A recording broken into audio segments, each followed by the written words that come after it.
होमो sapiens की इब्तिदा गुज़िश्ता 2 लाख सालों में हुई।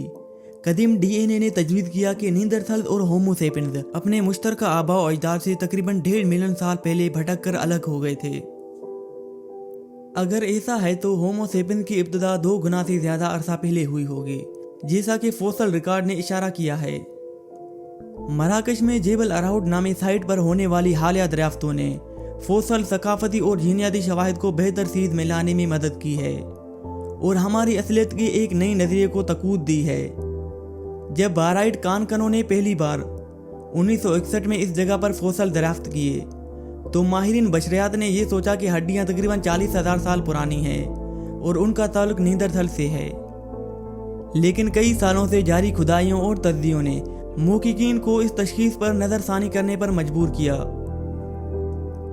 जून 2017 में जर्मनी लेब्स में मैक्स प्लांट इंस्टीट्यूट बराए इर्तिका बशरियात के माहिर हयातियात जीन जैक्स हेबलन और उनके साथियों ने ऐलान किया कि उन्होंने मिडिल स्टोन एज टूल्स के साथ इस जगह से काफ़ी फोसल बरामद कर लिए हैं। डेटिंग की 2 तकनीकों का इस्तेमाल करते हुए उन्होंने ये अंदाज़ा लगाया कि वाक़यात तकरीबन 3,15,000 साल पुराने हैं। मुहक्किकीन को आज तक के होमो सेपियंस की कदीम तरीन निशानात के साथ साथ मिडिल स्टोन एज सकाफत के सबसे पुराने निशानात मिले हैं, जो हमारे उन्वा के फोसल शवाहिद को 1 लाख साल से ज़्यादा पीछे धकेलते हैं और उसे मिडिल स्टोन एज के कदीम तरीन ज़ाहिरी शक्ल से जोड़ते हैं। हर कोई इस बात पर मुतफिक नहीं है कि जेबल अराउड के फोसल होमो सेपियंस के हैं। कुछ माहिरीन का ख्याल है कि वो इसके बजाय किसी करीबी रिश्तेदारों के हो सकते हैं। लेकिन अगर हेबलन और उसके साथी हड्डियों की शनाख्त के बारे में दुरुस्त हैं तो खोपड़ी की खसाइश का वो नक्शतर जो होमो सेपियंस को दूसरी इंसानी नस्लों से मुमताज़ करता है, हमारी नौयत के आगाज़ के वक्त लाभ स्टेप में नहीं उभरा, जैसा कि हालिया अफ्रीका असल के नजरिया हामियों का ख्याल था। मिसाल के तौर पर फोसल छोटे चेहरे के साथ जदीद इंसानों से मुशाबहत रखते हैं, लेकिन दिमाग का केस हमारी अपनी गुंबद की तरह गोल होने के बजाय कदीम इंसानी नस्लों की तरह लंबा है। शक्ल का ये फ़र्क दिमागी तंजीम में फ़र्क की अक्कासी करता है। मुकम्मल तौर पर जदीद इंसानों के मुकाबले में जेबल अराउड अफराद में छोटे पेटर लाभ होते हैं जो हंसी उन पट पर अमल करते हैं और एक छोटा सीरीबेलियम जो ज़बान और समाजी अदाराक में शामिल होता है। दीगर अफ़ाल के साथ ना ही जेबल अराउड में आसारी कदीमा की बाक़ियात मिडिल स्टोन एज की खसूसियात की मुकम्मल नुमाइश करते हैं।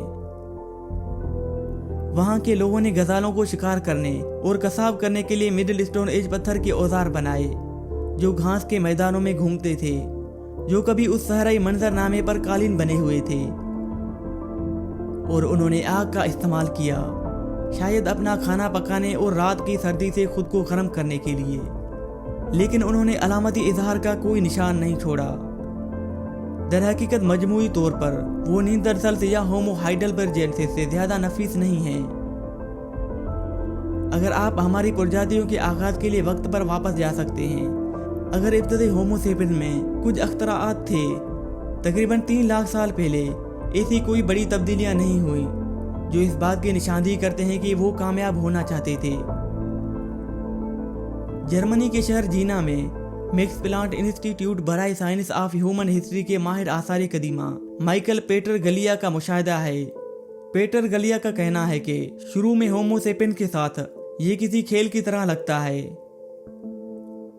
होमो सेपियंस 1,40,000 साल पहले तक यकजा नहीं हुआ था, तो फिर 2 लाख साल या उससे भी ज़्यादा अरसे में हमारे नस्लों को run of the mill hominin से फितरत की आलमी फतह करने वाली कुव्वत में तब्दील करने के लिए क्या हुआ।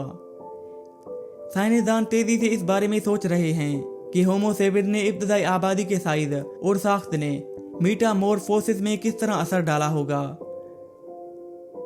2018 में trends in ecology and evolution में ऑनलाइन शाया होने वाले एक मकाले में यूनिवर्सिटी ऑफ ऑक्सफोर्ड के माहिर आसारी कदीमा एलोन सीरी और शरीक मसरफिन के एक बड़े बैनुल ज़ाब्ता ग्रुप बशमूल स्टिंगर इस मामले को बयान करते हैं, जिसे वो होमो सेपियंस इवोल्यूशन का अफ्रीकी कसीर इलाक़त का मॉडल कहते हैं।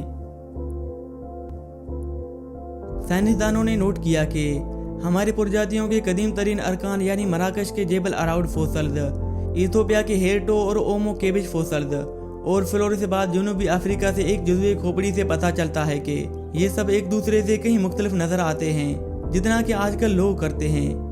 اتنا کہ کچھ محققین نے دلیل دی ہے کہ ان کا تعلق مختلف انواع یا ذیلی نسلوں سے ہے، اور ہو سکتا ہے کہ ہماری پرجاتیوں کے لیے کسی ایک نقطہ کی تلاش، جیسا کہ بہت سے محققین کر رہے ہیں، ایک جنگلی ہنس کا پیچھا۔